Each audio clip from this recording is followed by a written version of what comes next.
this. And if we will also send this out afterwards. So if you have anyone else that you want to share this with, feel free to send it along to them. But this conversation is going to be mostly geared towards mentorship for parents, and also for any students that might see this as well. So to just get into some more background on myself, back in 2011, I started a blog called A Life in the Fashion Lane when I was 12. I am from Mansfield, Connecticut, over by Yukon. Didn't grow up with any money or any connections. Was pretty badly bullied, which is why I'm such a huge fan of Fusion. If I had access or known about Fusion growing up, I feel like I would have coerced my parents to put me in a Fusion campus, even though I know the Fusion in Connecticut is on the other side, a little bit far from where I'm from, but was pretty badly bullied and had the idea to start this blog. And so over the past 10 years, have built it out into this full-time lifestyle platform now called Life Unfiltered with Alexa, that really talks about social media and mental health. And then when I was about 18, I went to Boston and launched a nonprofit called Media Impact and Navigation for Teens. So we would go into schools and educate young adults and faculty on social media, mental health, topics like bullying, cutting, sexting, all of that. And then when I was living in Boston, I pitched a show to Radio Disney and landed that show called Fearless Every Day. So this picture here at the bottom is what the studio looked like. So then I moved to LA and had that show on the air for a year. And so while I was there, I launched this other program called the Be Fearless Summit. So now we team up with different colleges to host these really awesome full day young adult empowerment conferences. We've had 3 so far: Drexel, UC Berkeley, and Vanderbilt. And the next one coming up is at the University of Connecticut in February. And then when I recently launched a program called Mentor Match that's gained a ton of attention. So now we match vetted mentors with mentees. So you can go to lifeunfilteredwithalexa.com/mentors, and you have the opportunity to match with a mentor on a range of different topics. You can match your student, your child can match, anyone can. So we're basically trying to broker the deal between mentors and mentees in a really seamless fashion. So I'll get into mentorship in a little bit throughout this PowerPoint. And if anyone has questions, I know the chat box is on and available. So feel free to put your questions in there and I will answer them throughout. But one topic that is very interesting to students, especially, but also parents, is this obsession nowadays with social media, entrepreneurship, and really what the definition of an influencer is. Because I started the blog back in 2011, I didn't really grow up with Instagram, and Facebook was, I think, had just come out or had started a few years before that. It was really more of the MySpace era and AOL. I remember flip phones. Gosh, I'm really outdating myself, but yeah, so I didn't really grow up with that. So I have seen the time shift to where there is this obsession, especially for young people, that they expect that they will become super wealthy and internet celebrities and whatnot online. And so a lot of my mission is to show them that that is just not what the end goal is. And if you really do have some type of an idea, to pursue it in the right way and for the right reasons. So that picture in the middle, like I said, is what the show was really centered around. So I was going around and emailing and talking to kids about being fearless. And then on the right is what my blog used to look like. So it's no longer on fashion, but it did start on that topic. And so I had that idea when I was 12 and just Googled how to start a blog, and up came this website called blogger.com. And it was just a free platform. I don't even think it's around anymore, but as it kind of evolved and I started making a little bit of money, it became easier to move it to Squarespace when Squarespace launched. So for any parents on here listening, I think that's a really great hobby to pursue with your child, is maybe starting some type of website and encouraging them to write. And so that is really what I ended up using that website for initially, until I did build it into a company, is like my outlet and my own journal. And so there's some really safe and effective ways to do that. So to talk about social media, and if you guys are reading these and I'll read them out loud, I would love for you to really think about the answers that you have and how your child would answer some of these questions. But some things that are important to ask yourself and your kid are, how does social media make you feel? Who do you talk to when you feel like you need support? Do you know someone who's been bullied? Do you know someone who has an eating disorder? When I do a lot of college talks, the amount of young adults between 18 and 25 who raise their hand and say social media makes them feel really poorly about themselves is always just shocking. I would say if I were to present to 20 students, 2 of them would say that social media makes them feel great. And it's always the kids who really don't use social media or use it and go on Twitter or LinkedIn more. So I just think that that's something that's really important as your child grows up, to realize that even though you might not be super aware of social media or know the effects of it or how to even access your kids' Snapchat or Instagram, it's just really important to not be a helicopter parent, but certainly stay on top of all of these trends and what you see. Some of it is very good, but one platform in particular that I really don't think is incredibly healthy for kids between 12 and 18 is TikTok.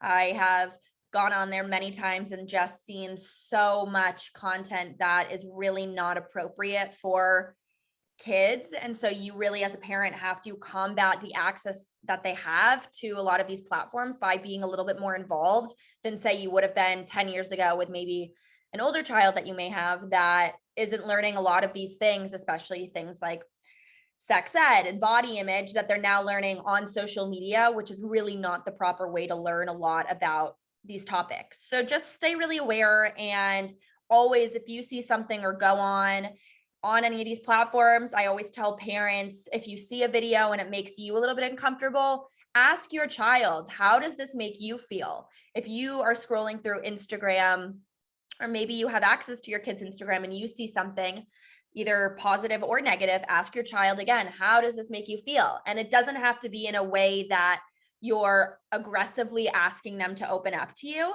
but it can be something like, for instance, if you see a photo of someone who just looks really underweight, or you see someone in the For You page who looks like they may have an eating disorder, great thing to ask both a male or a female, what do you think about this person, in a really just honest and open way. And I find that that really encourages the child to open up to you more on their own, versus if you were go to them and be like, this person's super, super skinny, we don't want you to be like that, or we do want you to be like that. They're probably going to be less inclined to open up to you in the future. So these are some of my favorite apps. The amount of young people who feel anxiety and even sometimes depression from social media is so high. The Facebook, I don't know if any of you saw the situation that happened with Facebook and the whistleblower that came out and said that Facebook, I think it was either 2 in 10 or like 1 in 10 young adult women who go on Facebook, who are very young in their early teens, will end up having an eating disorder. I mean, that statistic should be taken very seriously. And honestly, it probably won't be, because everyone already knew that. And it's kind of just an expected, oh, but that won't be my kid. But it really could be your kid. And so some of these apps are things that I love personally and use. And I've also struggled with a lot of body image things personally in the past. So I feel like these have all really helped me get through my early teens and even being a young entrepreneur now. Many of them also have certain platforms and parts of the app that are geared for kids. So Headspace, my friend actually, who I interviewed on my Radio Disney show, I don't know if any of you are familiar with Headspace, but the founder, Andy Puddicombe, is just remarkable and started Headspace and has built it out into this billion-dollar company. But really what's so cool about it is there's so many parts of Headspace that are not only free, but really accessible and relatable. So it's a simple meditation app. You can use it at any point in the day, and it would be a great app that I would certainly put on my child's iPhone if they have an iPhone, and even use it with them. Something that could be great is if you see some of these patterns, even combating it before you might see them stemming to have anxiety and depression, download Headspace on your phone and encourage them to do it with you for 5 to 10 minutes a day in the morning after they get home from school. And then they might start using it on their own. Another one that's really great too is called Calm. Very similar one. I don't like Calm as much as I like Headspace, but either way, they're both great. One that I actually didn't even put on there, that's another one, is called Breathwork. Very similar format. I know Fusion is so non-traditional, so they probably, honestly, you guys might know a lot of these or have been or seen your child taught about meditation in a Fusion classroom, which is great. But if you haven't, download these. If your child is showing more creative sides or maybe is interested in music or is interested in social media, a few that I really like that are also free are InShot, Video Leap, and Canva. And they're all apps and also accessible on a web page. Canva's really great. There's a really awesome free version. And on there, you really can just creatively upload photos. You can make anything.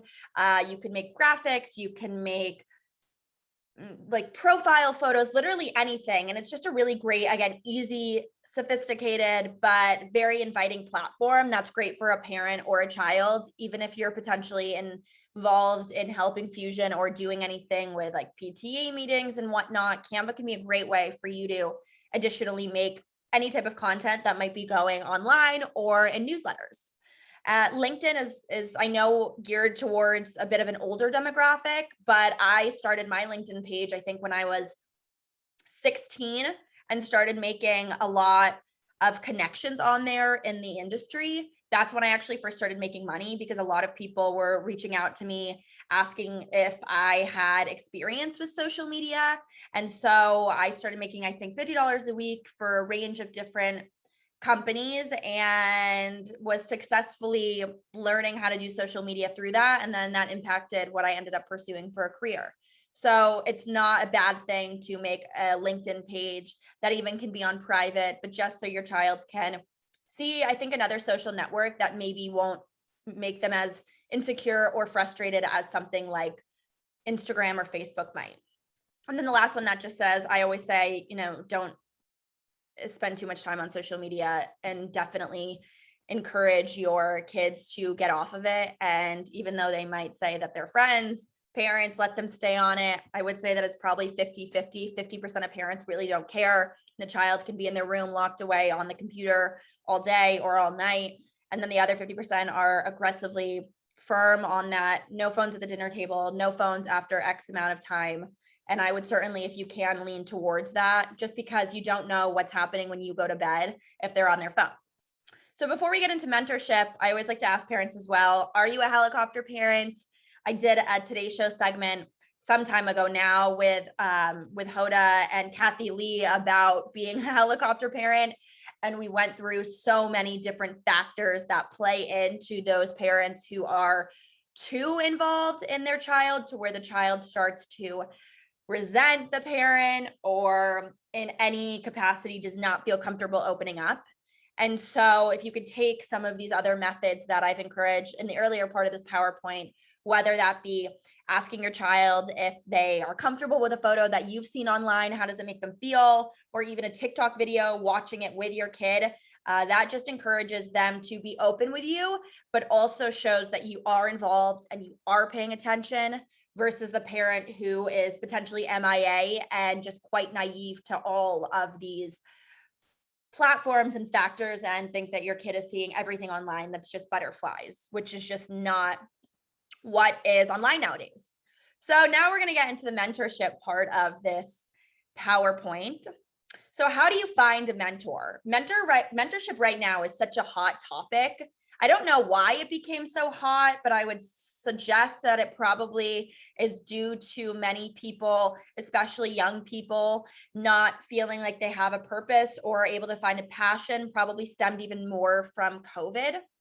And so you can really find a mentor in so many different places, but the key part of finding a proper mentor is feeling comfortable with being a little bit uncomfortable.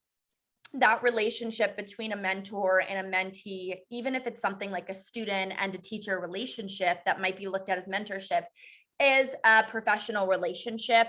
It's not something to be looked at as a friendship or therapy. It's neither of those. For the most part, a mentor is giving you their time for free.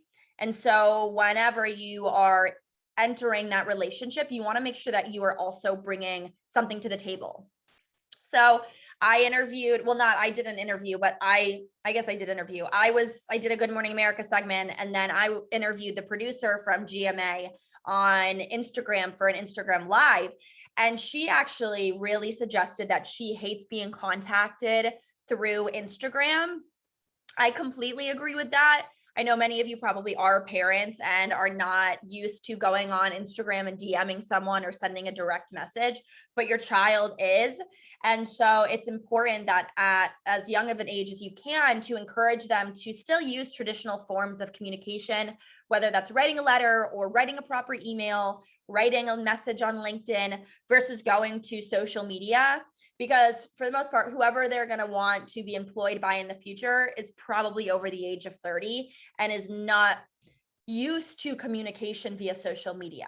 So I've seen a lot of young people lose out on opportunities, and especially after the GMA producer really reciprocating that thought process that I have, you just don't want to set yourself in that or put yourself in that position to where you potentially are going to lose out on an opportunity just because of the fact that you go and message someone on social media. I see a question here that I will answer as well. Someone said, my 15-year-old sons are very active with other kids on the FaceTime group chat. However, they don't know these kids. This scares me. Lots of people pretending to be their peers. Help. Hi, Catherine. Thank you so much for sharing that.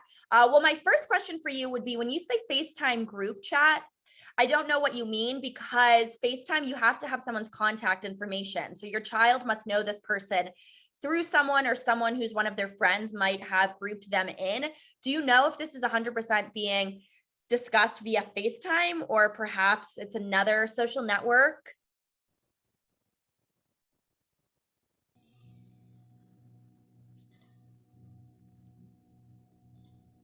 Feel free as well. You can, speak or put it in the chat. Yeah, she might be putting in the chat, but I think she might be referring to, I know. I can speak. Oh, I sorry. didn't know if that's okay, I'll speak. Yeah. They prefer me not to know anything about what they're doing. So they could be telling me, oh, mom, that's just FaceTime. See, we're just FaceTiming. It's something that comes up, and each face is done in a different circle of color. Is it Snapchat? Matthew, what did you say you thought it was? I was thinking it could have been, I know Facebook has like a group chat feature as well. Like sometimes you can all, They keep saying FaceTime because they're supposedly not on Facebook. Again, if helicopter mom or not, I'm concerned about it. And I've heard one guy say that my son asked one guy, well, how old are you? And the guy said he was 17, and my kids are just 15. So I'm like, well, how do I get to know someone who's 17? So my ears and my radar went up. But they keep saying it's something to do with the FaceTime app where you can get, I do that with my elderly mother just so she can see my kids grow. But it doesn't sound correct to me somehow. Anyway, that's not a ship, but when you start to get into finding mentors, then that same bells and whistles are going to go off for me as a mom of a new young teenagers. Yeah, no, totally, for sure. And I would suggest that the next step from that, I would love to connect with you after this too, if you have a chance to figure out whether it's actually FaceTime, just because I use FaceTime, you can really only call your friends on FaceTime or someone, and you can only have up to 2 people. I think it's 2 to 4 people on a FaceTime call. So if you're seeing a call that has multiple other people on it, it probably is either Snapchat, Facebook, or even one of these other sites, potentially like Omegle. I don't know if you've heard of that. And so I would certainly say to ask them to walk you through what that platform is. And you can even bring it up in a really inviting way. You have a friend whose child equally is on it. Maybe you guys can connect. Can you sit down and show me so I know how to show, for example, Alexa, how she can show her son how to get on this too and connect with you? I think that could be a really easy way to open the conversation and really figure out who and what these people are and where they're coming from, because you're totally right. I also would be concerned, but I think that they must be entering it through some other website that's not FaceTime. Okay, I'll look into that and then we get back to you. Thank you for that. Yeah, of course. And thank you for sharing that as well. And it's really great that you're aware of that, because you're right. I mean, if your child is getting entered into any of these chats, even if it's through another friend of theirs, then that might not be the right friend for them to have in general, but it's really good to get an idea of what this platform is. Right. Yeah. Thanks. Yeah, of course. So that's kind of similar about the mentorship part of things as well. I mean, at this point, I would certainly say, because Fusion is there, looking to Fusion for any type of mentorship, something like even the website and the platform that I created is a really great way to sit down with your child. And I've seen a lot of parents actually do this with what we started, and book calls through this, because they are mentors that you can see all of their background and that they have mentored other people before. It's not necessarily like a cold pitch via a DM or an email. So if you do end up sending an email, or you're working with your kid to get them in touch with someone that they feel may be really inspired by and have potentially mentioned to you, so-and-so, or I'm very inspired by this person, or I saw this person on Instagram, perhaps it's a really great way to sit down with them and write some type of a mock email that they could send. And you could always send it from your email, or even make an email account for them that you have the password to. And I think that that's a really great thing to do. I don't think that there is any negative side effect to doing that, as long as this person is vetted and you know that they are some type of successful individual. A lot of times when a young person writes an email to a successful entrepreneur or founder and says that they are inspired by this person, they'll get a response. And that in the future can open up a conversation about potential internships, or even a mentorship relationship in the future. So the bottom part of this as well says, scheduling a call with your mentor that the parent could even be on, to see if there's any business opportunities, or potentially any even internship opportunities. I gear this to not only students, this part of the presentation, but also if you are a parent and perhaps are looking for a mentor. No age is too old or too young to have a mentorship or some type of coach in your life. I prefer the term mentor though. So definitely can follow that as well. And then always encouraging yourself and your child to really look at themselves as a brand. And I think the reason that I say this is because the more access that young people have to social media, the less that they realize how critical it is to not post certain things online.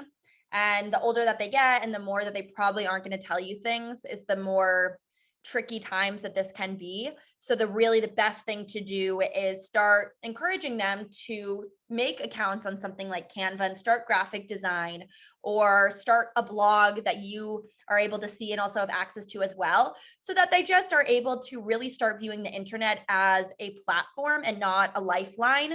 This shouldn't be anything that is looked at as their future or their career. It's the internet, and it's not a safe place most of the time, a lot of the time. So definitely encourage them to look at the internet as a place that they feel that they can, network or get potential internships or experience in the future, and not using TikTok to be the next big TikToker that's not doing anything valuable for the world. So talking now about where do you find mentors? I think this is the biggest issue with a lot of people, is they don't know how to start that relationship or even that conversation. So some platforms that I have used and have also just seen a lot of other people use are obviously starting with your own network. So if your child goes to you, like I did, when I was younger with my mom, I was really interested in fashion. Perhaps you know someone who owns a boutique in your town, or someone who has their own tech company or works for Google. Connecting them with that person can start that conversation in a really easy way, and you're involved. And so you know what's going on, but you've also given them the reins to really, again, view themselves as the brand and continue to start that conversation. So go through any old business cards and stuff that you have and see who can you utilize that's already in your network to create that conversation. Some platforms that I like as well are like LinkedIn, Score, and career-specific Facebook groups. Now, if you have a child that maybe is a little bit older, even has aged out of Fusion, a sibling or whatever, sometimes it can be good to also encourage them to sit down with your child, and they maybe have access to, if they're at a university, career college group that they can also sift through with their sibling, and maybe there will be some posts in there that someone is looking for someone to be interned or mentored. And so that's really great. That's where Facebook can really be a great platform, is with some of those groups. And there's ones that are geared just towards women. There's ones that are geared just towards men. And I would certainly say, if you're going to use Facebook, use it in that way. And of course, always, just because you maybe want a mentor or you want to start a side hustle that has to do with fashion or beauty, doesn't mean that you need to have a mentor that has also started a beauty company. A lot of times you'll find that if you're looking for someone in the beauty industry or fashion, marketing, technology, going to someone who has a e-commerce platform or that has worked at a company like Google, even though they maybe haven't started their own company, can be a really valuable resource. And again, you can find these people on platforms like LinkedIn or even conferences and summits that you may have attended with the speaker roster there. So networking online. Yeah. So this is, I'm glad that you brought up the point as well about your child being in that Facebook or potential FaceTime, whatever group, because there is a fine line here between outreach and also how involved can you be and what the response can be. The biggest pain point that I see for young people is the rejection side of things. And it just gets worse as they get older. And if they are very adamant about reaching out to people and introducing themselves, then they're going to face some of that rejection. And so you as the parent really can just stay as involved as possible to remind them that anytime, whether it's even a friend or someone who potentially is being not nice to them via social media or at school, hopefully that's not happening. But of course, if it does, that anytime you're rejected, it has nothing to do with you. It really just has to do with what is going on with this person. And I feel like a lot of parents struggle to share that with their child and make it really true. So as many of your own stories you can weave in about your own times or experiences that maybe you were bullied when you were younger, or your friend's child are bullied, just makes it really relatable for your child. So some of these are things that you really can do with your kid too. You know, if you are on social media yourself, or your child is going and spending some time and going to people. For example, someone that I really like is Sarah Blakely, who's the founder of Spanx.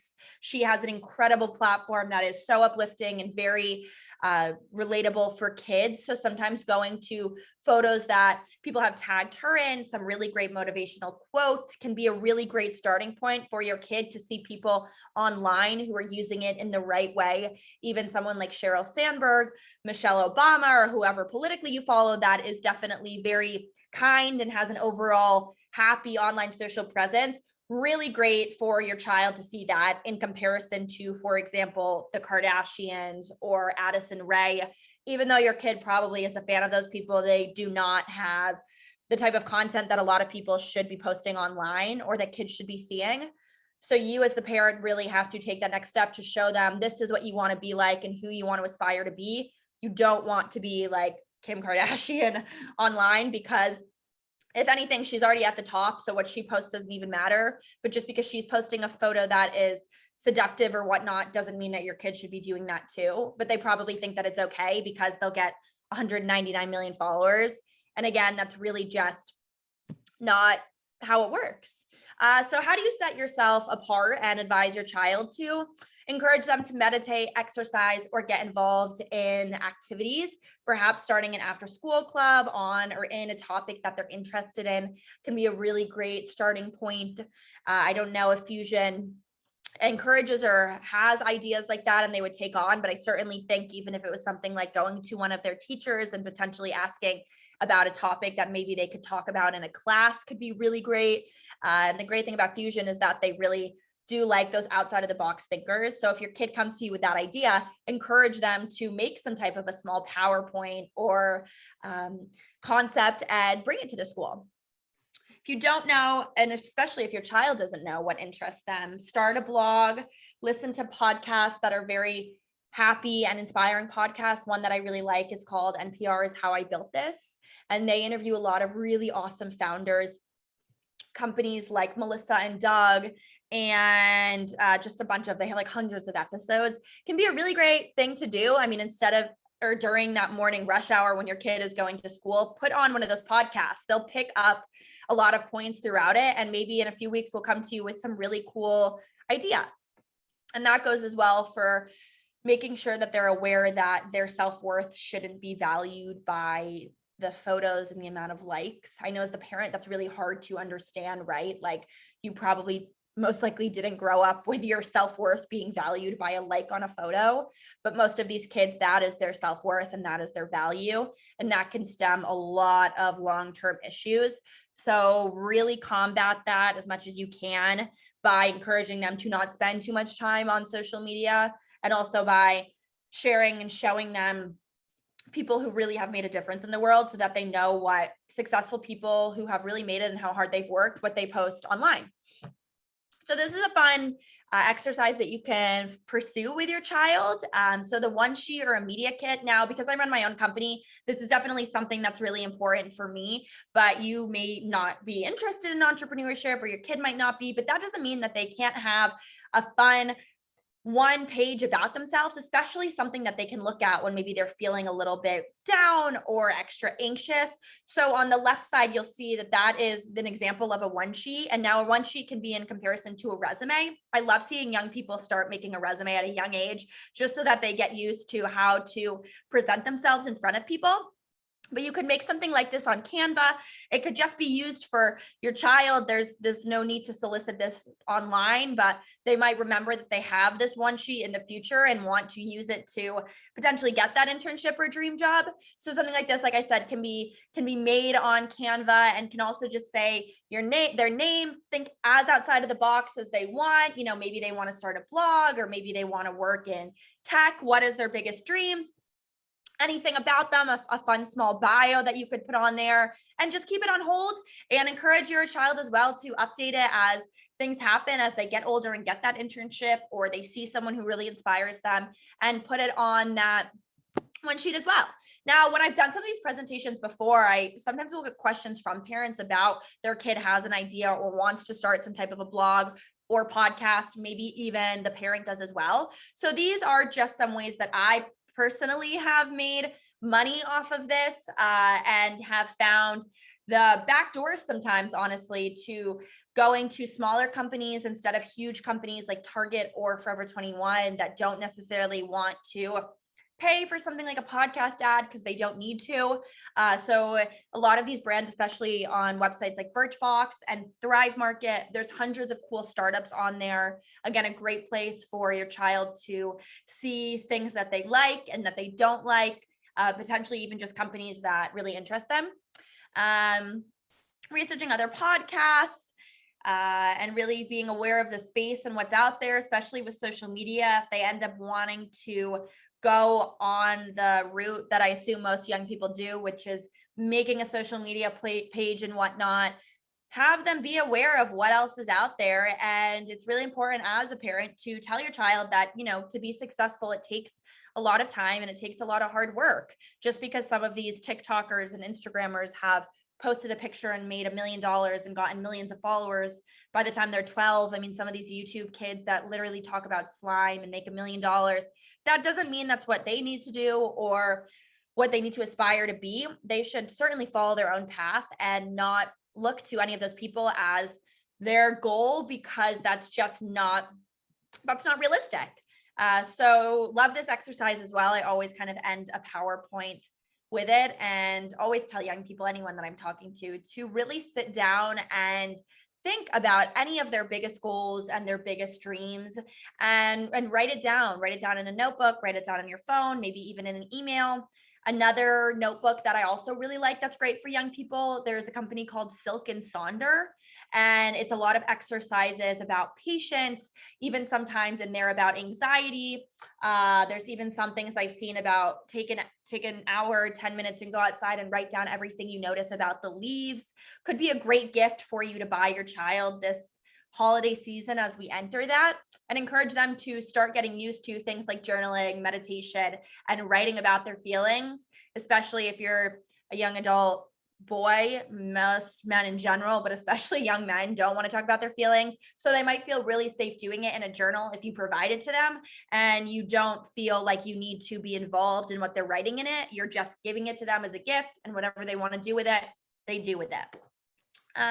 So yeah, so this is all of my social media as well, my email, and then the website, which isn't listed on here, which is lifeunfiltered.alexa.com. And then the summit one that I started is called the Be Fearless Summit, and that is befearlesssummit.org. So you can go on there and see all about the mentors and about any potential summits or high schools that myself or anyone in the company is speaking at.